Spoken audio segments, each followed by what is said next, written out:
Hi friends, வாங்க தக்காளி சட்னி எப்படி செய்வதும் பார்ப்போம். எல்லாரும் ஒரு விதமாக செய்வாங்க, நாங்கள் ஒரு விதமாக செய்கிறோம்.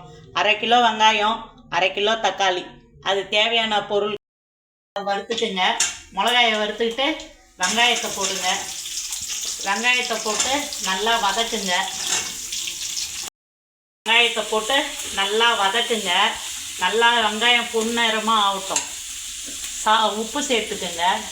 உப்பு சேர்த்துக்கிட்டா வெங்காயம் சீக்கிரமாக வதங்கும். தேவையான அளவுக்கு உப்பு சேர்த்துக்கோங்க. நீங்கள் எவ்வளோ செய்கிறீங்களோ அதுக்கேற்ற மாதிரி உப்பு சேர்த்துக்கோங்க. வெங்காயம் நல்லா பொன்னிறமாக ஆயிடுச்சுங்க. இப்போ தக்காளியை போடுங்க. தக்காளியை போட்டு நல்லா வதக்குங்க. நல்லா தக்காளி மசிஞ்சு வதங்குற முடியும் வதக்கி விடுங்க.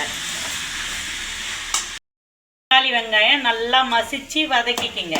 வதக்கி நல்லா ஆற விட்டு அதற்கு பிறகு அரைங்க. வாங்க ஃப்ரெண்ட்ஸ், ஆறிடுச்சு. இப்போ மிக்சியில் போட்டு அரைக்கலாம்.